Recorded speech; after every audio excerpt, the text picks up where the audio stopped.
Então tá, gente, o parágrafo 15 da obra do Direito dos Povos de John Rawls, então, trabalha com as sociedades oneradas. Só para lembrar você, as sociedades oneradas, segundo lá a definição que ele deu no parágrafo 13, faz parte, então, daquela segunda parte da teoria, que ele chama a teoria essa do não ideal, e está lá, né, com condições de sociedades cujas circunstâncias históricas, sociais e econômicas tornam difícil, se não possível, a conquista de um regime bem ordenado, liberal ou decente. Então, essas são as sociedades oneradas, né? Então, essa definição está na página 118, se você quiser ir lá dar uma olhadinha também. Então, aqui ele vai dizendo, né, que essa é a segunda parte, teoria não ideal, né? A primeira parte trabalha com a teoria da não aquiescência, que são os estados fora da lei. E, segundo ele, aqui os estados fora da lei, ele cita aqui o exemplo da Europa moderna, do início do período moderno, a Espanha, França, o Habsburgs, né, todos eles tinham todos esses tipos de regimes de estados fora da lei tinham aí a esperança de difundir a religião e a cultura e procuravam o domínio e a glória, segundo ele. E esses estados, né, eles eram muito eficientes, segundo ele, na sua organização política e econômica, né? Esse era um dado que ele traz aí. Em relação à segunda parte da teoria não ideal, então nós não temos isso, nós temos essas sociedades oneradas, né? Que então, por isso, elas têm aí uma deficiência de atingir e vamos dizer assim, tornar-se minimamente decente para fazer parte aí, então, do direito dos povos. E aqui, então, nós vamos falar, então, de um direito de assistência, né, ou de um dever de assistência, né, em relação dos povos bem ordenados, em relação às sociedades oneradas. Vamos ver aqui eu vou trazer algumas teses para vocês, né, para vocês poderem também entender onde o John Rawls quer chegar aqui. Então, as sociedades oneradas, elas não têm ele considera e tem como tese, né, que elas não são sociedades expansionistas, nem agressivas, têm alguma carência ou carecem de tradições políticas e culturais, de capital humano, de conhecimento técnico, de recursos materiais e tecnológicos necessários para se tornarem bem ordenadas. Tá bem? Então, essa é a tese que ele tem sobre esses povos, né, sociedades oneradas. Então, o objetivo a longo prazo das sociedades bem ordenadas em relação às sociedades oneradas é trazer as sociedades oneradas, tal como os estados fora da lei, aí para fazer parte aí do direito dos povos, ou trazê-los para o que ele chama de torná-los sociedades bem ordenadas. Então, aqui é uma necessidade de se falar de um dever de assistência em relação aos povos bem ordenados. Bom, aqui ele vai fazer algumas considerações, ele vai dizer, né, que não existe nenhuma sociedade, segundo ele, que seja tão pobre que seja onerada, que não possa, né, tornar-se aí um povo bem ordenado. Então, uma tese que ele também defende. Por isso aí, a necessidade de que se possa ajudar e dar aí um dever de assistência dos povos bem ordenados para os povos bem onerados.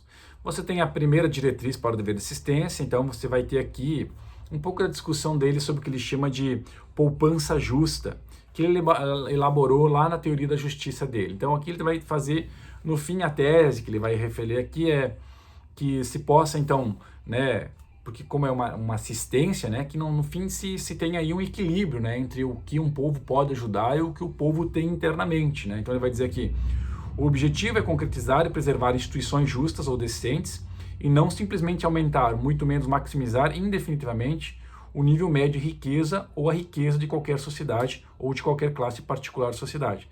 Nesses aspectos, o dever de assistência e o dever de poupança justa expressam a mesma ideia subjacente. Então é um equilíbrio, né, no fim das contas aqui, que ele quer entre o que se pode, ele faz aqui toda uma análise, mas, né, que se estabeleça, né, essa poupança justa, né, instituições justas internamente, né, lembrando que os princípios da justiça que ele defendeu são aplicados às estruturas básicas da sociedade inclusive uma das estruturas básicas da sociedade para ele é a própria Constituição. Então, por exemplo, na elaboração de uma Constituição, deve se considerar aqueles princípios de justiça, né? E toda essa, o que ele chama de poupança justa, é justamente esse equilíbrio, né? Não só econômico, mas também ele vai dizer aqui de recursos não renováveis, ou seja, né? Pensar no futuro, né? Ministrados para o futuro, como na questão ecológica, etc. Então, deve-se pensar e considerar isso também na hora de um dever de assistência. Então, considerar a estrutura interna do próprio econômica, né, sustentável para qualquer tipo de dever de assistência, deve ser considerado isso também. Tá legal? Então, isso é interessante aqui para considerar. A segunda diretriz, então, aqui ele vai dizer que é necessário considerar a cultura política de uma sociedade onerada, né? Ou o que ela tem como cultura política, né? E que não existe, de fato, nenhuma receita para que se possa, então, aí trazer a sociedade onerada para uma sociedade minimamente decente, né? Aqui, ó, creio que as causas da riqueza de um povo e as formas que assume encontram-se na sua cultura política e nas tradições religiosas, filosóficas e morais que sustentam a estrutura básica das suas instituições políticas e sociais, assim como a indústria e o talento cooperativo de seus membros, todos sustentados pelas suas virtudes políticas. E ele diz, eu conjecturaria, então, tipo, né, uma conjectura, ainda que não existe nenhuma sociedade, nenhum lugar do mundo, exceto por casos marginais, com recursos tão parcos que não pudessem, sendo razoável e racionalmente organizadas e governada, tornar-se bem ordenada. Aí ele cita aqui, por exemplo, ele diz, olha, países pobres sem recursos podem sair muito bem. Por exemplo, ele cita o Japão, né, que se tornou-se um país né, bem ordenado, a Argentina e outros que são países ricos em recursos, né, que teriam recursos aí, mas têm sérias dificuldades. Ele cita o caso da Argentina, né, um livro de 1998, né? Então, considerar também, além da cultura política, né, considerar, por exemplo, crucial também a política demográfica, né, cuidar para que não se sobrecarreguem as terras, a economia, né, algo que a gente vai ter que começar fundamentalmente, né, acho que todos os países começar a pensar mais seriamente, mais verticalmente isso, né, a questão sobre a questão ecológica, né, a gente vem falando, mas ela é mais discursiva do que fundamente... Esse discurso não tem uma pragmática, vamos dizer assim, esse discurso não causa efeitos no mundo, de fato, né? Então, né, de um modo ou outro, isso vai ter que entrar seriamente nas discussões. Aqui ele fala também em relação aqui, né, a uma ênfase, né, nos direitos humanos, de novo, é bem John Rawls, né? E fundamentalmente é algo que se deve defender com todo o custo, porque é o direito da pessoa, enquanto ser individual, enquanto ser que participa de uma sociedade. E aqui ele vai falar um pouco do trabalho do Amartya Sen, né? Que é um grande igualitarista liberal também, não de uma perspectiva tão economicista como John Rawls, mas o que ele chama de capacidades, né? Fundamentais que deve cada pessoa ter para poder se desenvolver. Ele fala aqui em relação, por exemplo, à fome, que o Amartya Sen faz um estudo empírico em quatro países, como Bengala, em 1943, Etiópia, 72, 74, Sahel, são cidades, países ou cidades, Etiópia, Sahel, são países e cidades, né? Ele descobriu que o declínio de alimentos, por exemplo, e aqui em relação à questão de direitos fundamentais, não tem nada a ver, a principal causa da fome ou mesmo uma menor causa da fome. Então, o declínio de produção de alimentos mostra que não tem nada a ver com aqui a questão da fome, né? A tese que ele vai defender. O principal problema foi o fracasso dos respectivos governos em distribuir e suplementar o alimento que existia. Sen conclui, períodos de fome são desastres econômicos, não apenas crises de alimentos. Então aqui também ele faz essa análise para que a gente possa ver aqui, né, como gerir, né, aqui a própria diretriz aqui, né, do dever de assistência, né, em relação aos países aí de sociedades oneradas, né? Então, ainda fala em relação aos direitos humanos, né, nesse dever de assistência, de considerar aqui, também aliviaria a pressão em sociedades oneradas no tocante àquilo que a economia pode sustentar recentemente. Então ele vai dizer aqui, por exemplo, além disso, nós podemos pensar nos direitos ou nas condições das mulheres. Aqui ele cita a China, né, e as suas restrições severas ao tamanho das famílias, né, e adotaram outras medidas draconianas, que ele cita. Ele diz que, olha, as políticas poderiam ser mais simples e eficientes, né, e trazia talvez um elemento de justiça igual para as mulheres. Ele cita aqui o caso indiano de Kerala, no final da década de 70, que permitiu então aí as mulheres a votar, participar da política, né, receber e usar a educação e possuir e gerir riqueza e propriedade.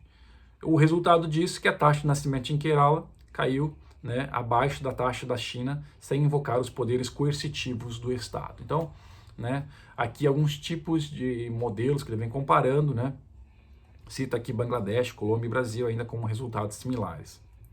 Então, uma frase que ele termina aqui diz: a injustiça é sustentada por interesses profundamente arraigados e não desaparecerá facilmente, mas não se pode desculpar invocando a falta de recursos naturais. Então, é um elemento aqui, né, que acaba mostrando que, na verdade, tudo uma questão, de certo modo, né, a grande maioria das coisas, é uma questão de escolha política ou econômica, certo? Vai dizer que, de novo, não tem essa receita uma receita, né, para resolver esses problemas, né, de auxiliar uma sociedade, na verdade, a mudar sua cultura política, mas, por exemplo, sobretudo na relação ainda das mulheres, ele vai dizer que muitos dos casos aqui, né, se impede o direito da mulher aqui, por exemplo, de participação política ou de submissão por questões envolvendo religião. Mas ele vai dizer aqui, usa o mesmo princípio, né? O princípio aqui é similar, que é sempre seguir no que diz respeito à afirmação da religião. Uma religião não pode se justificar dizendo que a intolerância por outras religiões é necessária para que ela se mantenha. Da mesma maneira, uma religião não pode justificar a sujeição das mulheres dizendo que é necessária para a sua sobrevivência. Os direitos humanos básicos pertencem a instituições e práticas comuns de todas as sociedades liberais decentes. Então, para John Rawls, na verdade é para todo o liberalismo, e para quem assume uma doutrina liberal ou se proclama liberal, em qualquer nível, não pode jamais pensar que seja um argumento válido a sujeição ou qualquer tipo de diferença, né, entre, né, eu digo aqui diferenças formais entre homem e mulher, né? Então, o que ele está dizendo aqui é isso, né, que não se pode, em últimas instâncias, não se pode lesar direitos individuais em nome de práticas, né, que permitiriam aí a sobrevivência de alguma religião ou de qualquer tipo de cultura que não tem a ver necessariamente com religião, certo? A terceira diretriz, então, a segunda diretriz toda essa, né, sobre a cultura política, a prática política, né, a questão demográfica, práticas que se realizam, né, a própria aqui com o exemplo dessa relação religião e direitos, né, do indivíduo, né, poderia ser o contrário, né, submissão, né, de um povo também, enfim. A terceira diretriz diz em relação ao modo como se assiste os povos onerados. Então, que não deve ser um tipo de assistência paternalista, mas, né, que se possa aí oferecer essa assistência, né, mas que ela seja calculada, né, justamente para que a própria sociedade consiga se entender e se reconhecer como uma sociedade diferente, né, que garanta aí suas tradições e sua, né, ao mesmo tempo que garanta suas tradições, sua cultura política, que garanta também, obviamente, os direitos dos cidadãos, direitos de cada uma das pessoas, que não sejam lesados em virtude de tradições, em virtude de religiões, em virtude de cultura, né? Então isso é importante.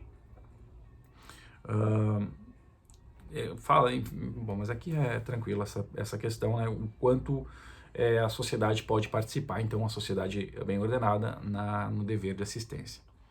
Aqui também ele fala no último tópico, no 15.5, dever de assistência e afinidade, que essa assistência determinasse o apoio motivacional para segui-lo, um certo grau de afinidade entre os povos, né? Um senso de coesão social e proximidade que não pode ser esperado sempre em uma sociedade dos povos liberais. Aqui ele vai falar um pouco disso, né? Sobre nem sempre é algo que se estabelece fundamentalmente numa primeira ordem, essa relação entre os estados. No início ele vai dizer, pode supor que o objetivo é impulsionado por interesse próprio, essa relação, né? Ele também não é embora esteja falando de uma teoria, né, ideal do direitos liberais, dos povos liberais e povos decentes, os povos ainda não são totalmente, né, vamos dizer assim, mesmo os liberais e mesmo os decentes, ele faz críticas a povos liberais, inclusive no seu livro, né, não estão nesse patamar de ser totalmente altruístas, né, então muito, ele vai dizendo, vão agir por interesse próprio nesse auxílio, né, de cada povo, mas ele vai dizendo, né, quem sabe com o passar do tempo, né, se possa estabelecer relações mais entre os povos de caráter mais cooperativos, né, amistosos e não só de interesse. Né? Como ele vai dizer aqui, né, mas pelo interesse recíproco, pelo modo de vida e pela cultura de cada um. E podem dispor-se a fazer sacrifícios uns pelos outros. Né? Então aqui a relação muito que se estabelece entre os estados. Tá bem? Então são esses 3 parágrafos, né, que eu quis trabalhar com vocês aqui na teoria não ideal, que tem muita história, né? Vocês devem ter, né, à medida que eu fui abordando aqui algumas teses, vocês devem ter notado que muitas delas vocês já devem ter visto, né, pelo estudo que vocês realizaram, já estão aí no 7º semestre e tal. Mas vale a pena vocês darem uma olhada, então, aqui nesses 3 parágrafos, né? Vocês têm toda a leitura já da primeira parte, né, da obra. Essa é a 3ª parte. Eu pulei a teoria dos povos decentes, porque é mais tranquilo de aceitar. Vocês compreendem, né, dos povos liberais, vocês vão compreender os povos decentes também. E aí, essa parte dos povos da teoria não ideal, nessas duas teorias, né, que é em relação aos povos, a teoria da não equiescência, né, que é a teoria em relação aos estados fora da lei, e as teorias das sociedades oneradas, né? Então, um dever de assistência e um dever e um direito de autodefesa. Então, né, como se faz essa autodefesa e como se deve, ou algumas diretrizes, vejam, né? Diretrizes de assistência. Né? Então, vocês têm aqui, então, uma boa leitura para fazer.